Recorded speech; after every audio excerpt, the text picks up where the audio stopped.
Hello friends, welcome to my chemistry class. Lab assistant എക്സാമിൻ്റെ chemistry സിലബസാണ് നമ്മൾ പഠിച്ചുകൊണ്ടിരിക്കുന്നത്.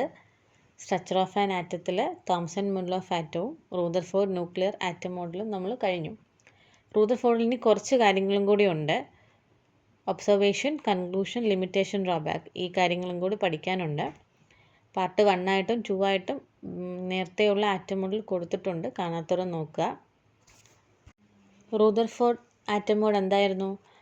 റൂദർഫോർഡ് തോംസൻ്റെ ആറ്റം മോഡിൽ എക്സാമ്പിൾ വെച്ചുകൊണ്ട് അദ്ദേഹവും അദ്ദേഹത്തിൻ്റെ സ്റ്റുഡൻസും കൂടി ചെയ്തൊരു എക്സ്പെരിമെൻ്റ് ആണല്ലേ. ഗോൾഡ് തിൻ ഫോയിലിലേക്ക് ആൽഫ പാർട്ടിക്കിൾസ് സ്കാറ്റർ ചെയ്തു. അന്നേരം ആ ഒരു തിൻ ഗോൾഡ് ഫോയിലിന് ചുറ്റുമുള്ള ഫോട്ടോഗ്രാഫിക് പ്ലേറ്റിലേക്ക് പാർട്ടിക്കിൾസ് സ്ട്രക്ക് ചെയ്യുകയും ഒരു tiny flash of light produce ചെയ്യുകയും ചെയ്യുന്നു. തോംസൺ മോഡൽ പോലെ ഒരു റിസൾട്ട് അല്ല റൂദർഫോർഡിന് കിട്ടിയത്. അദ്ദേഹത്തിൻ്റെ ആൽഫ പാർട്ടിക്കിൾസ് ഡീവിയേഷൻ ഇല്ലാതെ ഗോൾഡ് ഫോയിലിലേക്ക് പാസ് ചെയ്തു പോയി. ഇതൊക്കെയായിരുന്നു നമ്മൾ പറഞ്ഞത്. ഡീറ്റെയിൽ ആയിട്ടുള്ള കാര്യം കഴിഞ്ഞ വീഡിയോയിൽ കൊടുത്തിട്ടുണ്ടായിരുന്നു. സെയിം കാര്യം തന്നെയാണ് ഒബ്സർവേഷനിലും വരുന്നത്. റൂദർഫോർഡിൻ്റെ എക്സ്പെരിമെൻറ്റിൽ എല്ലാ ആൽഫ പാർട്ടിക്കിൾസും ഗോൾഡ് ഫോയിലിലൂടെ ഡീവിയേഷൻ ഇല്ലാതെ കടന്നു പോയിട്ടുണ്ടല്ലേ. അൺഡിഫ്ലക്റ്റഡ് ആയിട്ട് ഒരു ആൽഫ പാർട്ടിക്കിൾസിലായിരുന്നു.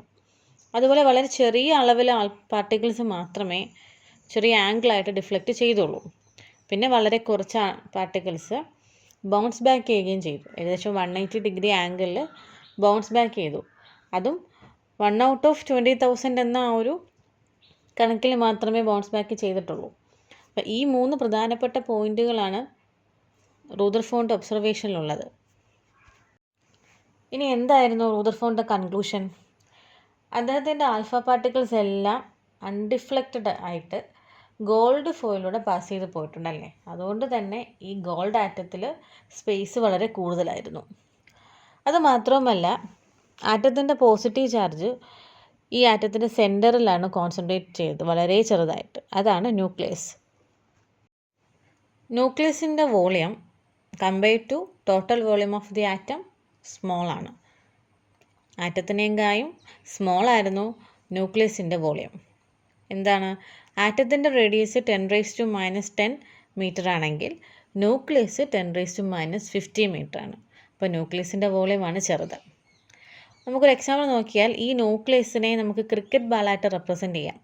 അപ്പം ഈ ന്യൂക്ലിയസുള്ള ആറ്റത്തിൻ്റെ റേഡിയസ് 5 കിലോമീറ്റർ ആണെങ്കിൽ ഈ ഒരു റിലേഷൻ മനസ്സിലാക്കി കഴിഞ്ഞാൽ ന്യൂക്ലിയസിൻ്റെ വോളിയവും ആറ്റത്തിൻ്റെ വോളിയത്തിൻ്റെയും ഡിഫറൻസ് എത്രയൊക്കെയാണെന്ന് നമുക്ക് മനസ്സിലാക്കാൻ പറ്റും.